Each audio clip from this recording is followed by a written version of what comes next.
Yes, kale mukutu gwa Kaifa Shijide broadcast kwe tusinzira ogezako kubanga tubaweereza wamu n'okubanga tubawa ebiba bifudde mu nsiike z'amawulire wamu n'ebyo ebiba bigezezaako kubanga bikwata omubabiro wamu n'abo abantu bw'obosuubira nti kingi nnyo kye basobola okubanga bagatta ku nsi yo. So bwe babaako ekibi nga balina kintu kye balina kyonna kye baba bagezezaako okubaka kukola tubaawo okubanga tukikusiigira ekifaananyi ekinene. Katono nnyo tugenda kwogera ku mukulu Kalifa Aganaga ngonanya amanyikiddwa ng'omusajja omuyimbi ennyo era yagezaako okubanga atukuba hit wali eri okuva mu mwaka gwa 2013-14 mpaka olunaku olwaleero abadde omusajja ali mu nsiike by'okuyimba. Katono nnyo sooka olabe ku vidiyo ya Kalifa eno gye yakoze nga Nuruddin Ntege alina by'amubuuza. Omanyi ebiseera ebisinga bintu bingi nnyo ebisobola okubanga bituukawo obanga bitugwira mu bulamu nga tetubyetegekedde ebiseera ebimu nga tuguddemu bigwe oba olyawo nga tumaze kubanga tuteekerwateekebwa. Naye katono nnyo sooka olabe ka vidiyo kano nzije nkusigira ekifaananyi ekinene kya ki kye tugenda okubanga twogerako maaso awo. Nuruddin alina ekibuuzo kyo. Omanyi ku parishes ezikola Kawempe North? Essebo zimanyi ziri mwenda. Namely azimanya amanya simugaye ziri mmeka. Nafuga miruka ki gyatamanyi. Emiruka gye giruwa ssebo? Egikola Kawempe North. Bano bebangambye nkubuuze. Kyenjagala nkukunnyonnyole kiri bwe kiti. Mukulu Nuruddin. Ye muganda wange. Teriyo muntu asobola kwesimba okiringa muntu onaamubuuza mannya ge nga tagamanyi. Njagala nnyo onnyamba ombuuze ebintu bye ngenda okukolera abantu. Olaba abantu atamanyina gyakiikirira. Njagala nnyo ombuuze ebintu bye ngenda okukolera abantu. Kalifa badde muto bafaako wano. Bulijjo by'ombuuza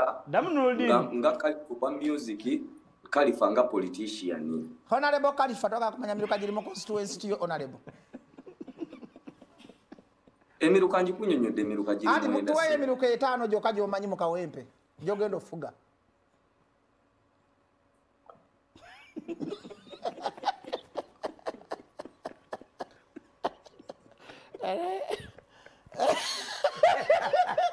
Bajjo.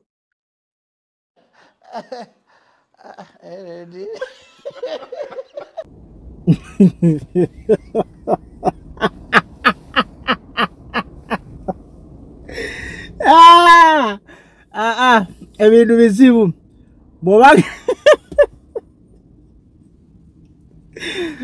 nalibadde ngamba nnyo nti muweerere abaana n'ekiro tekyetaagisa. Ebiseera ebisinga kiba kirungi nnyo obutamala gagenda mu kintu nga tomaze kukola kunoonyereza mu ki kyogendako naddala ebintu bino bye tuwangaaliramu naddala oba ebintu bino nga byetaagisa nnyo experience ebintu nga byetaagisamu okubanga omanyi kubanga tosobola genda n'omala gafula n'opangisa nnyumba ku kyalo ky'otamanyiiko era osooka kubuuliza ekyalo ekyo kiyimiridde kitya n'omanya ebiki ebifa ku kyalo ekyo n'osobola okgenda opangiseeko ennyumba oba osobola okubeerako ne bw'oba ogenda kugula ku kyalo osooka kigendako n'okinoonyezaako ekyalo ekyo kiyimiridde kitya tyalo ekyalo tekuli babbi ekyalo amasannyalaze gali kumpi amazzi kino na kino n'omanya biki ebitambula ku kyalo nga nonaba kubanga ogulako kumala gatomera. So kati omukulu Aganaga oba Mukiibi Sadaati Kalifa Aganaga aka bwe yatuuka nga FDC okuva kanshitandikire wali okuva le baateekawo by election zino ne bazirangirira ezigenda okubanga zapeninga ennaku z'omwezi nga 13 omwezi ogwokusatu, that is next month we bagenda okubanga bakuba akalulu ako. So bwe zalangirirwa bantu bangi bavaayo of course NRM yagezaako okubanga eleta candidate waayo muwala w'omugenzi Haji Hussein Kigongo. Bw'otunulira NUP erina of course ba candidate baayo 10 beyagezaako okubanga bateeka into a debate after vetting negezaako okubanga esaawa zino tennaba kutuwa ani agenda okubanga agira ku kaadi ya NUP ndowooza balinza muntu wakululule na kululule nyini olw'okubanga bagenda okusima naye of course tumulindiridde naffe nga ntima. So FDC naye yavaayo negamba tegenda tutumira mwana kubanga by election zino zituukawo ng'ate yo nga yo teyinaayo muntu agenda kubanga agikiikirira. Bwe batyo bakubira omukulu Aganaga oba Mushibi Sadati okufuba okulaba nga bamugamba nti taata engeri gy'olina influence tubadde tukwagala naawe ojje obeerenga weesimba ku kaadi yaffe. Khalifa Aganaga tumujjukira mu mwaka gw'ebyobufuzi ogwa 2021 okutandikirawo wonya 2020 awo yakyaka nnyo nga MP agenda okwesimba e Lubaga. Lubaga Khalifa kyali badde so easy. Of course mu mateeka as in generally okkirizibwa okwesimba ku kifo kyonna mu constituency yonna mu Uganda as long as oyina ebyetaagisa okubanga okola kiweesimbawo. Osobola okwesimba mu constituency nga si gye wazaalibwa. Nogera ne weesimba e Butambala nga bakuzaala Masaka, ne weesimba e Masaka nga bakuzaala Busiro oba mu Kampala, nogera ne weesimba tugeze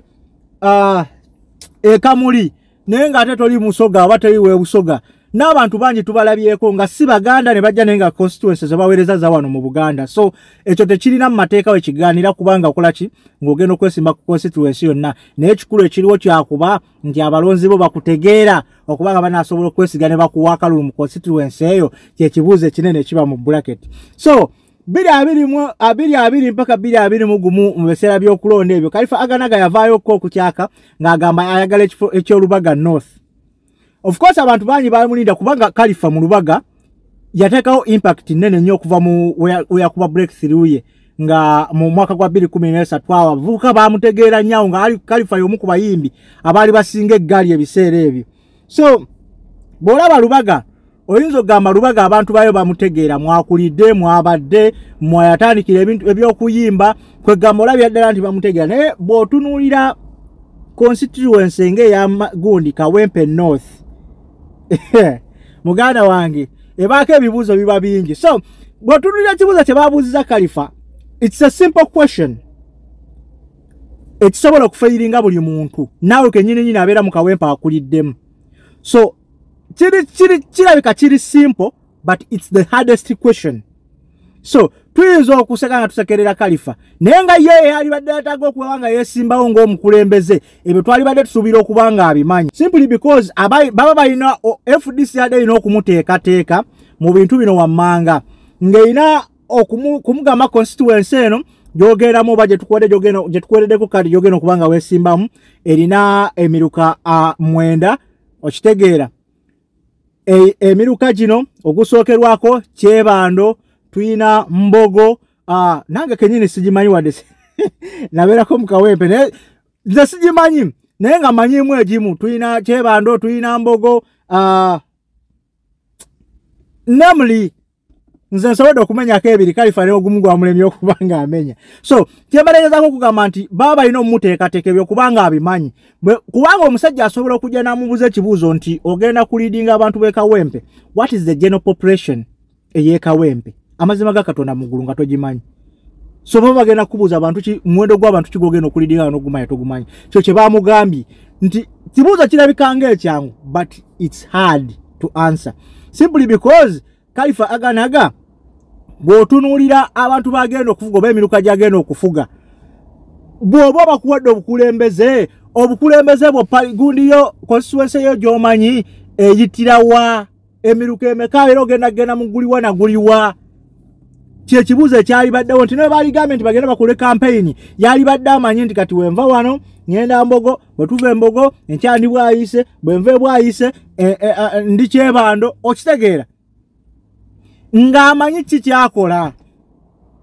kye bayita okuteekateeka omukulembeze so si kumala gabigwamu. So bw'otunuulira Khalifa n'embeera gy'abaddemu yonna alaga nti tabadde muntu mutegeke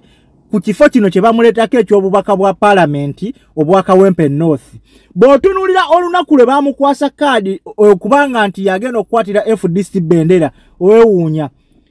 okuva ku nyambala gye yali ambadde ng'omukulembeze yes ennyambala oyinza okugamba tematalinga which is okay but there is a way endabika y'omuntu gye attractingamu naawe kennyini asubira okubanga omulonda kubanga bagamba endabika yo kyekitiibwa kyo isn't it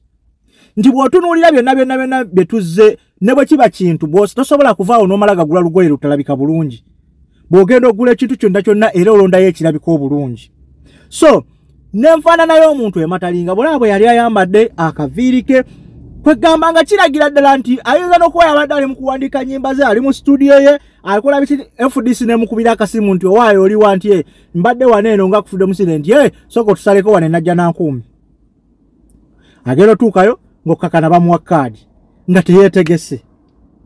byebyo ebituukawo naye singa nti yabadde muteeketeeke from mabega ne bamumanyisa nti Khalifa nti by election zino ezengedde okuva omugenzi lwe yafa kuba bakimanyira nti balina oteekawo by election baali badde bamwalaatinga dda ne batandika omumutegeka nti kino kyekyetaagisa Khalifa bwe tuba bakugenda through this olina okusacrificinga nti ki enviiri tuzisale tuzikendeeze kubanga tukikirize tukigaane Kawempe yo nga yo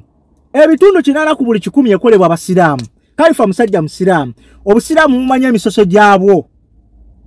basobola okuleka n'amaviiri go whatever and whatever naye endabika yo how are you representing eddiini yo nti bw'otunuulira Bobi Wine yagenda okgenda mu by elections nga eza 2017 nga musajja muteeketeeke amaviiri yali agaggyeko nga the way he was looking decent nga tosobola kukkiriza nti oli Bobi Wine ghetto president kibanda okitegeera ng'akulagira ddala a totally changed person nze nalina muzeeyi wange gwe nali naye nga tukaayana ebiseera ebyo kubanga nze Bobi Wine yali muntu wange kuva dda nga mugamba kati nno kigenda kwewunyisa muzeeyi okutunula okulaba nga omusajja onaaga oyo omuyaga tasobola kulya kitundu ekyo naye olunaku lwe twawangula akalulu najja netuukirira muzeeyi ne mugamba munaye omuyaga nno kati ali mu paalamenti naye nga kyava kuki the way bwe yeepakegingamu n'okumanya ki kyayagala okubanga adelivalinga eri abantu kati Khalifa alaganaga balinga abaakuleese ojuze omuwendo gw'ekifo ekya FDC oba baleke gamba nti ekibiina kya FDC tekina mubaka n'omu gwe kikoze eki gwe kyaleese obanga FDC nga yo ng'eri mu competition yayo ne FDC eyawa ey'Ekatonga nga baagala kulaba ey'Ekatonga erina omubaka gwe yagala ekuleeta ng'ali mu kibiina kya FDC oba okitegeera naye yonna ekyo si kikulu wabula tutunulidde packaging y'ono omuntu ebibiina bino birowooza nti omu we yasukulumayo oba ababiri oba abasatu we basukulumayo okuva mu entertainment industry balowooza nti buli muyimbi ayimbyeko n'akola erinnya wakusukkulumizibwanga nga basuubira nti asobola okukola ekyo bo kye baagala akole abantu ennaku zino si basiru balonda cream dera cream ne bamunaasembolinga omuyimbi ng'alina hiti ezifaanagana zitya naye nga talina qualities bantu ze beetaaga tagenda kulondebwa ekyo mubeerewo nga mukimanyi tetujja muwa kalulu bangi bajja era baagwamu abalaba si buli muyimbi nti agenda kujja nti tumalega muwa kalulu olwokuba muyimbi yakuba hiti tumumanyi ennaku zino sebo kati tusosola tutunuulira ddala teri kisinze kulyamu bantu nkwe nga bayimbi ababeerawo nga tebasobola kwogera ddala yadde ekigenda mu maaso mu ggwanga corruption n'abaawo nga tebasobola na kukyogerako buli kimu kiba kigenda mu maaso mu ggwanga basalawo okusirisa mimwa gyabwe nga musuubira temugenda baleeta mu bapining into politics olw'okuba balina amannya abantu babalonze ennaku zino abantu balaba zegugabe bw'omutunulira ebyatukawo wali eri ku kibiina kya FDC n'olunaku lwe baagamba nti bamukwatidde ebendera kwegamba weewuunya yalinga omuntu gwe omanyi bw'onaazuukusa omuntu n'omugaa azuukuka tugende n'akubuuza tulagawa n'omugaa gwe yambala bwambazi tugende n'ayambala naye nga ne gy'omutwala takola ki tamanyiiyo kati Khalifa aganaga embeera gye yalimu nti ye bamwambaza bwambaza n'ateekako essuuti naye nga ne bamugamba takola ki tabimanyi bamutegeeza luvannyuma nnyo nti okimanyi ne kyogendamu nti ngenda kwesimbawo naga mpozi nalikokko nga njagala okwesimbawokko kale tugende naye nga amazima agenda kutuuka wali omubuze manifesto era kyagenda okugamba abantu b'e Kawempe enguudo mbi abantu b'e Kawempe tebalina mirimu abantu b'e Kawempe ebyenjigiriza kwegamba olulingo lwafuka oluyimba lwa buli munnabyabufuzi naddala bano ba upcoming omanyi nebyabufuzi birimu ba upcoming kati Khalifa ba upcoming politician so bye bagenda okugamba abantu b'e Kawempe beetaaga kino abantu b'e Kawempe beetaaga nguudo abantu b'e Kawempe beetaaga byanjigiriza amasomero teri abantu b'e Kawempe amalwaliro temuli abantu b'e Kawempe kino na kino bye batunuulira so kigenda okwetoolola nga zonna manifesto zikola ki zifaanagana kati n'obabuuza service delivery nga banjala nga longera Khalifa woolabye bwe yabadde musajja yamubuzza emiruka nti giri mwenda nti nemuli nekyokubuddamu kyamubuze wallahi nga tokisobola abasajja abassa busesi nga ne bwoba okimanyi kirina kulema bulemi oba ne bwobadde osuubira okuba nga olinayo emiruka gy'omanyiyo nga girina kulema bulemi naye nga ate twali tumusuubira Kristo okumenyako newe gyali badde 3 n'amala n'awasa bumishoni ye ng'egamba nti okusinziira nti kale mu kitundu si gye mbadde mbeera naye ate nga nzikirizibwa okuba nga mbakiikirira mu kitundu omwo si mwe mbadde nkola ki si mwe mbadde mbeera naye okusinziira nti kiri bwe kiti ne bwe kiti gye emiruka gye nti amanyiyo emirala bwe nagenda nga ngiyitamu mpola mpola nja kuba nga ngitegeera n'ensalosalo wekiyitira oba constituency yange weyitira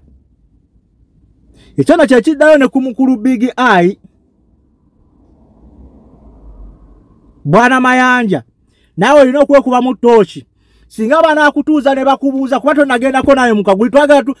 NUP ate ekirungi yatandise ekintu kino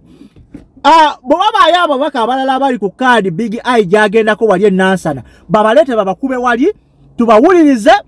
ebibuuzo bibabuuzibwe tuwulire enziramu y'ebibuuzo byabwe nabeepakeginze batya so NUP tetugenda kumala gatwala abantu olw'okuba amanyi erinnya olw'okuba abadde akola kino yes Big Eye tumukkiriza nti ebbanga lyabadde amaze mu byobufuzi unlike Aganaga nti ye Big Eye omulaba nti kale nti yaweerezakoko mu NRM nga mwali yatambuza ensonga za NRM ogamba nti bw'aba talina bye yayiga waba mubeezi mutumbaavu okitegeera nti Big Eye awo yenkizo gy'ayina nti ye kwegamba kali ye yagikwata n'aginyika mu byobufuzi Big Eye asobola okuzannya kati empiki z'ebyobufuzi singa Aganaga bano abadde bagamba amwe musician siri politician simanyi kino gye bampa yonna nze nsobola okugenda n'ennyimbirayo no Big Eye yali abaddeko ku sayidi y'abantu be banyigiriza oba yali abaddeko ku sayidi y'abantu abanyigiriza abantu nga kati essaawa zino yakyuka ng'ali ku sayidi y'abantu be bakola ki be banyigiriza so ye kitegeeza nti Big Eye asobola okuba ne hinti ku biki by'aba agenda okukola kubanga abadde atambulira mu byabufuzi though is a musician naye musician abadde atambulira mu politics kitegeeza Big Eye aba kyakola akimanyi ate aba alina kyasobola okukola mu politics ne byasobola okukyusaako kubanga ali abaddeko ku sayidi enyigiriza abantu ng'essaawa zino ali ku sayidi y'abantu enyigirizibwa oba nfuna nkaddemu amagezi gazze nabagambe no wiiki anti tuli mu wiki ya byabufuzi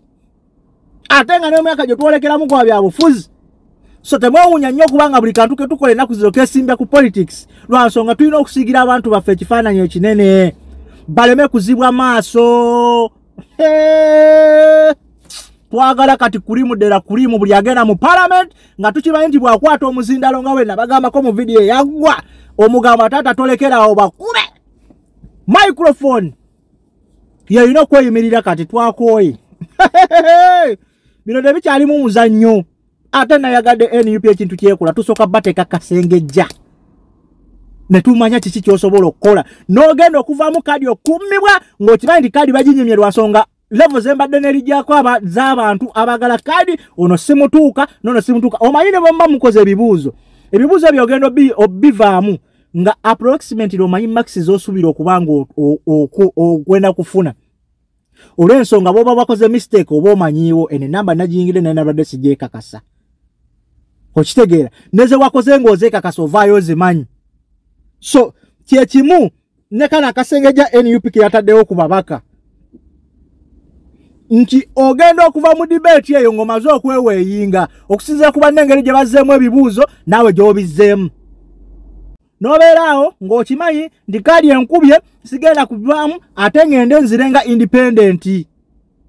lwa nsonga oba okimanyi era oba tojja kkalya bakusabudde wali mu debate ng'ensi n'ensi eraba kitegeeza ne bw'onadda tetugenda kwaniriza tuba tugenda kugoba boyo oba osaaga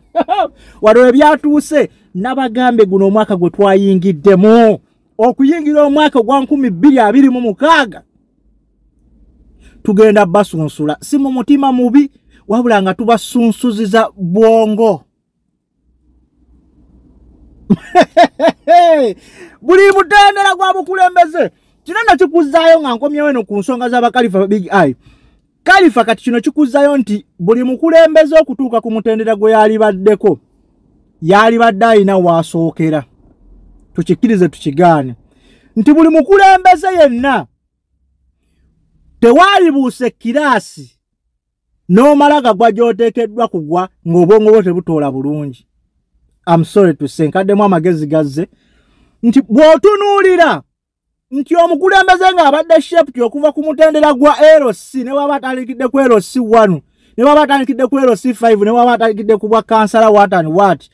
ekisanja ekyo ekisooka bw'akivuga kati nga kansala emyaka 5 egiggwako bw'ajja kuba mupya wanjawulo sitabanga ono atandika obutandisi nti abuuse kiraasi zonna ez'emitendera egisookerwako n'atandikira ku A-level. Kiringa bw'onaalaba omwana nti abadde waka nti nze mbadde waka nga nsomera waka najja buzikkola bibuuzo wanjawulo n'abadde mu kiraasi. Onfuna ku kyenkugamba nti mu kiraasi osobola okusomesebwa omusomesa n'onnyonnyoka n'akunnyonnyola ebinnyonnyoko ne bikubugaana mu mutwe. Naye ali ewaka akutte ekitabo ogenda kusoma busomi lufaaya nga tolina badde okugezaako okunnyonnyola n'okuweerako examples. Nti gwe bw'onajja bw'oti n'otuuka mu kukola pepa ogenda kukola lufaafwaya n'ebiteetaagisa omalega bikola ebiyinza okuliidinga kusala mu makisizo. Naye ono abadde wano mu kiraasi olw'okuba omusomesa yamusomesa tricks ez'enjawulo z'asobola okukozesaako okubanga awangula ekibuuzo ekyo ate ng'akozesezza obudde butono aba agenda kukola nnyo akusinge be bano ba MP. Ojje Khalifa alaga mu kuyimba ebyobufuzi abadde abirabira eri bbali omulese yesimbe ku MP. Tosobola mugeraageranya nti asobola okuwangula kanso Nalukoola abadde mu kiraasi ey'ebyobufuzi ng'ali mu byabufuzi ebbanga lyonna. Never. Ekyo nkikuwadde buwinga nti kanso Nalukoola waba afunye kaadi ya NUP automatically tosobola mugeraageranya na bano ba Khalifa Aganaga eyeba toto defeat nga n'enkoona enywedde gye bayita KO. Oba ontegeera bino ebyatuuse kati twabijjeemu ani akumanyi kati twabitaddemu busobozi bisaanizo ki by'olina na busobozi ki bw'olina. Ebisaanizo obirina nti obusobozi obulina nti bwe buliwa nti nyimiridde wano.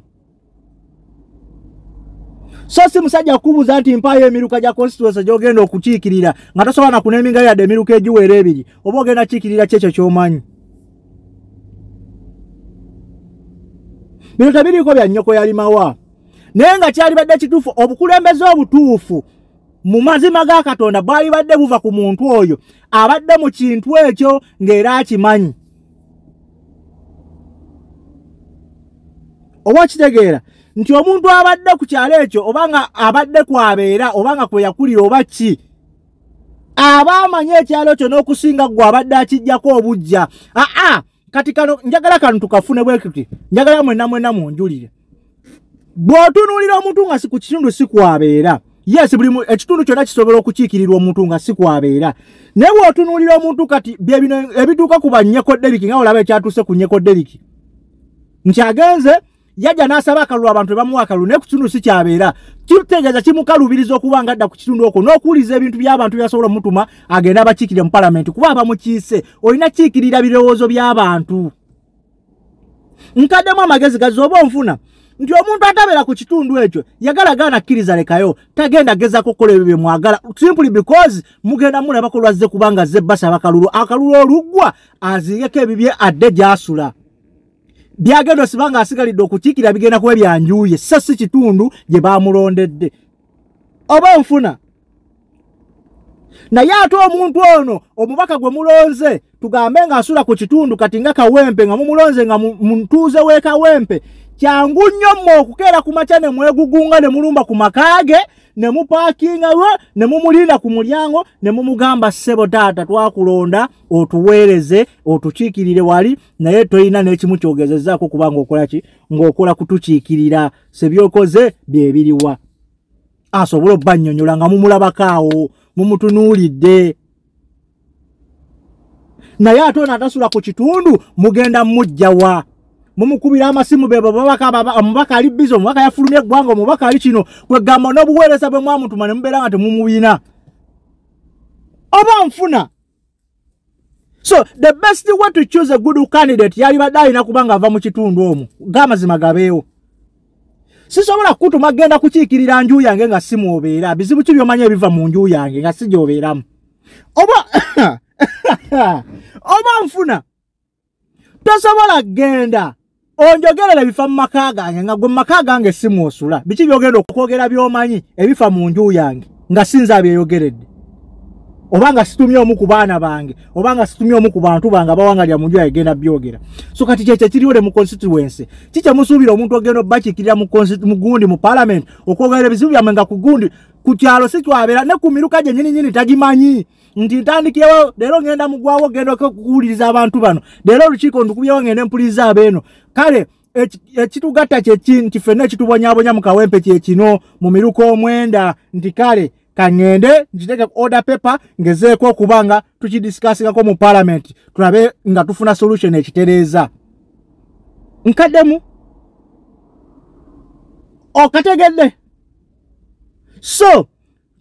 ekyo kyonna kyalibaddewo kyetaagisa nnyo omuntu omukozi gwe tunuulira ababaka bonna akatukube kale tuyinza okubeerera ekizibu tukube tooki mu babaka bonna mu bitundu bye bakiikirira ombulire na biki batono nnyo ababeewayo okubanga baweereza abantu be bagezaako okutuukiriza obuvunaanyizibwa bwabwe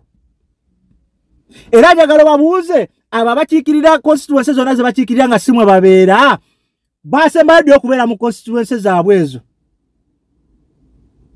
ogenda okwekanga nga be banyeko Derrick yasemba kubeerayo emyaka 3 emabega